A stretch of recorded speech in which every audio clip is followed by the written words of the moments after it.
everyone. All right, my mic is on. And yes, I'm the VP of Growth at Remote. We are a fully distributed company all around the world. Remote was founded in 2019 by a Dutch guy named Joop van der Voort and a Portuguese guy named Marcelo Leb. And so I guess you could say that we are a European startup, but today we have over 1,000 people in 70 countries around the world. So, and as you've probably already figured out by our name, we all work remotely. And the reason that we can do that is because we are our first customer. And yes, we drink our own champagne. Our platform enables companies to hire anyone, anywhere, and we take care of all of the gnarly details around payroll, benefits, compliance, taxes, stock options, visas, and a lot more. We handle the entire global employment process. And we have an employer of record product for anyone who wants to hire employees abroad, and a contractor management platform as well for those who want to pay their international contractors compliantly. So that's a quick spiel, and over the next 16 minutes and 42 seconds, we're going to be talking about, the squishy stuff related to remote work, which are values and culture. And you're probably wondering, well, how is this going to help me scale my business and hit my targets, right? And in my past life, I was actually, I did a lot of research in organizational performance and culture in the DevOps space specifically. And I can tell you that there are many studies out there that have shown that there's not only a correlation between culture and performance, but there's actually a predictive relationship between those two things. So I'll give my favorite example is there's a sociologist named Ron Westrum, and he studied safety outcomes in two very high-risk fields, aviation and healthcare. And what he found was that culture actually had a massive impact on information flows within an organization, and that pathological cultures had poor safety outcomes like planes crashing and patients dying versus generative cultures which had positive safety outcomes. So culture, in my mind, isn't just some woo-woo concept. It can actually have a material impact on your business. So underpinning culture are, let's see, I think I'm on the wrong slide. So underpinning culture are your values, and leadership sets the tone for the values of the company. In a startup, that the founder is typically the one that has the vision, right, for the kind of company they want to build. And in most cases, that's a backlash against all the other shitty places that they worked at before. And at Remote, our founders developed our values before they ever even had a product. So the values predate me, they predate most of the people in the company, and they're what attracted me and everyone else to the company in the first place. And those values are excellence, kindness, ownership, transparency, and ambition. And I know that's a lot of nice words, and it seems pretty obvious what they mean, but there's still a lot of room for misinterpretation within these terms. So we further define each one of them. So for example, ownership it's not just I own this area of work or I own this project. It's ownership over the desired outcomes for your customers, whether those customers are internal or external customers. So that's what ownership means to us, and it's very specific to us. Kindness is another one. It's not about being nice or agreeable, and at Remote we often say clear is kind. And what that means is that we being super clear in our communication, because we all work remotely, is a way of avoiding communication and wasting time. And for us, that is a form of showing kindness to the people that we work with. And then I'll just touch on one more, which is transparency, because this is highly valued at Remote. We default to working out in the open so that everyone can contribute their ideas. We discourage emails and private Slack channels, and we encourage everyone to share their work publicly early and often. So I won't talk about the others, but we do have those written out in our handbook.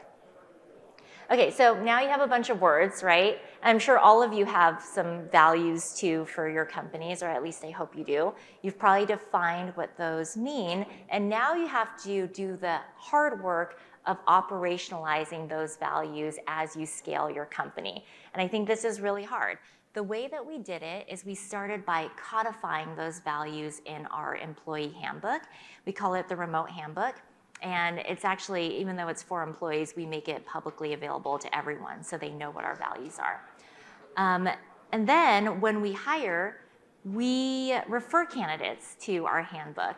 And what that does is it automatically screens for the candidates that we want to attract. So those are the ones that care about our mission, they care about our values. And as a proof point, we get 10,000 applications every month. And then you have to reinforce those values in everything you do. And the way that we do that, and it sounds kind of silly, is we have emojis in Slack for each of our values. We have a thanks channel where people thank each other for displaying the values. We have they're embedded within our performance reviews, and we have awards, for example, centered around our values. So it really is deeply embedded in the fabric of the company's culture. And then lastly, how do you measure your values? Like, how do you actually know if the things that you want to happen are happening, if the values are working? And I think that all really comes down to two things. Are you hiring and retaining the right people? And are you incentivizing the right behaviors? And if there is a mismatch between the two, then your values likely aren't aligned, and you need to go back to the starting point and go back to step one. Okay, so this is our this is the wrong version, but this is the employee handbook, and I think this is the wrong one. This must have been uploaded before I made all the changes on the plane last night. But anyway, we have an employee handbook that's online for everyone to view. Oh, these are the wrong slides. Oh, they didn't tell me that. All right, so I'm going to carry on and just pretend these words are totally different on this slide. So I'm going to talk about asynchronous work, which is the practice of working on a team that does not require all members to be online simultaneously. And in a globally distributed company like ours, this is an absolute necessity. So how many of you have ever tried to schedule a meeting across multiple time zones? Incredibly painful. Like, you can never get APAC and EMEA, on the same call. You can only do 2 regions at a time. You can never do all 3. And so it's awful, right? And if we had to have meetings to get something done or to make a decision, we would never be able to move at the pace that we need to move at.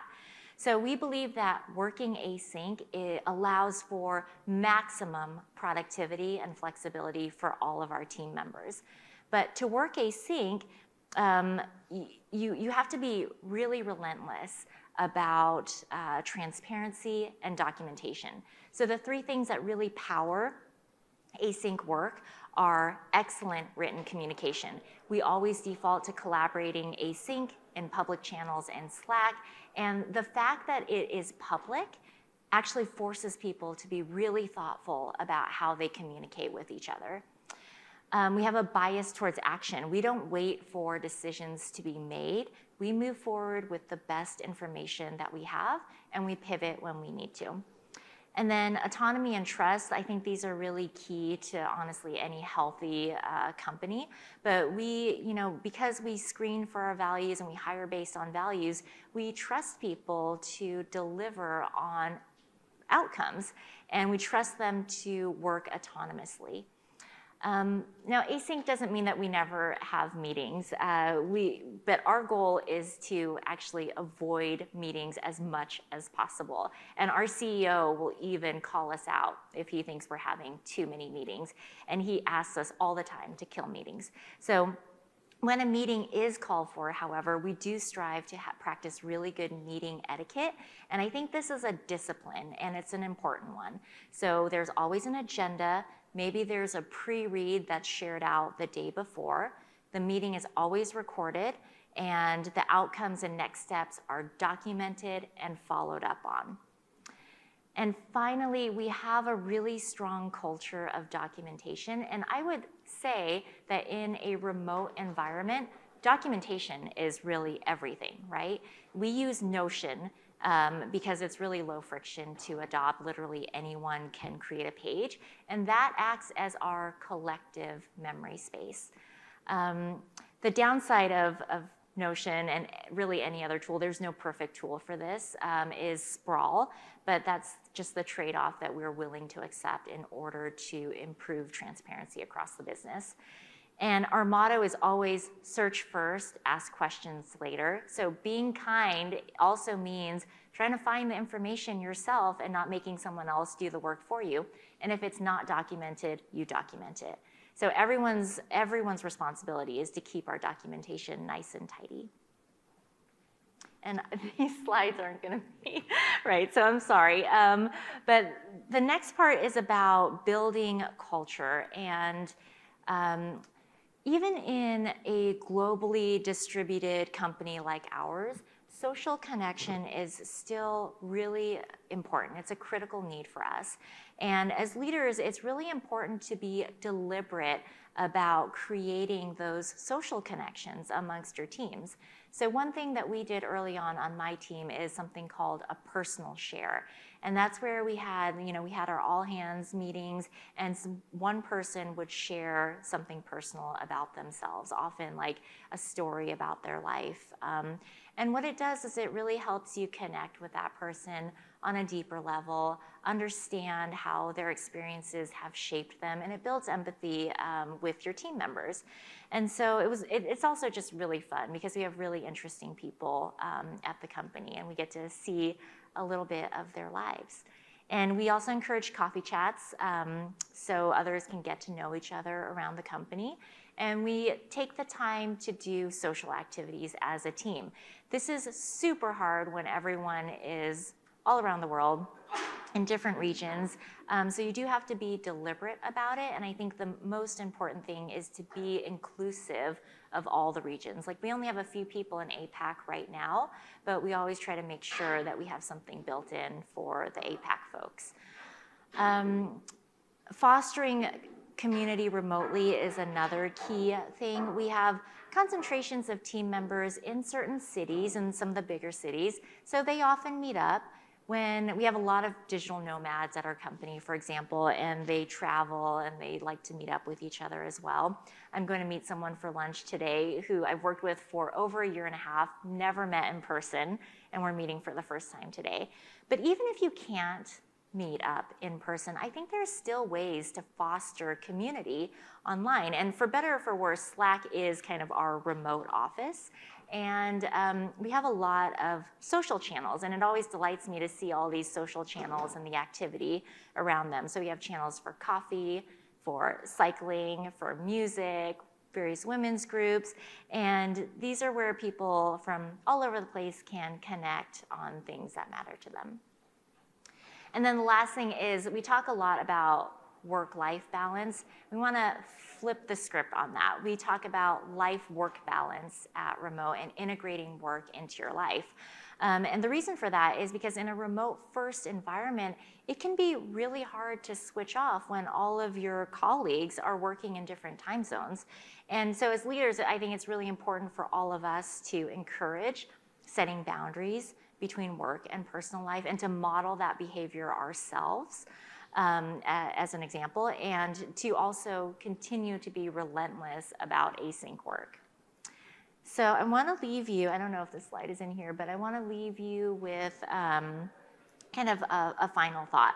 So there's a lot of debate right now about how to maintain culture in a remote environment. And we've seen lots of CEOs of big companies saying they want everyone to come back into the office because it will improve culture. And I always wonder, like, improve culture for whom? So we recently launched our remote workforce report. It's on our website. And we found, similar to a lot of other remote work reports out there, that when you have a fully remote company, productivity engagement, retention, and employee satisfaction, they all go up in those companies. And we know that remote work can be a huge boon to your business if you cultivate the right culture and practices around it. And so that's part of our mission, is to enable people to, lead better lives, to have more opportunities, and we believe that remote work really enables that. So I've got 2 minutes left now. I think I did pretty well with my timing. Does anyone have any questions? Yeah, any questions with the couple minutes that we have? Yeah, one. Yeah. But how do you, whether it's activity tracking or productivity, or how are you making sure, we're in a situation where I'm just starting to find out more and more there's so many people who just aren't working. And maybe, how do you deal with that? Or how do you make sure, without being too onerous of people's time, that they're producing? Yeah, well, we are actively against activity tracking because the whole point of hiring well is to make sure that you are hiring for the right values, right, for your company. You want people who are truly committed to your mission, who share your values of ownership and, all of those things. Well, we look only at outcomes. So we don't track the time spent on the screen. We only look at the outcomes that the individuals are producing. And so, we have performance periods, for example, and we encourage all of our managers to have regular one-on-ones and to make sure that those outcomes are being delivered. But in a company like ours, there's no hiding. Because everything is so transparent and everything moves really quickly. And so if people aren't delivering, it's pretty apparent early on. And so that's kind of how we manage it, but we don't have explicit employee tracking or productivity tracking. I don't think those things really work. So again, it goes back to, are you hiring the right people and are they aligned with the values of the company? If not, maybe you need to relook at those values. All right, thanks a lot, Alanna. Appreciate it. Yeah, thanks so much, All right. everyone. Thank you.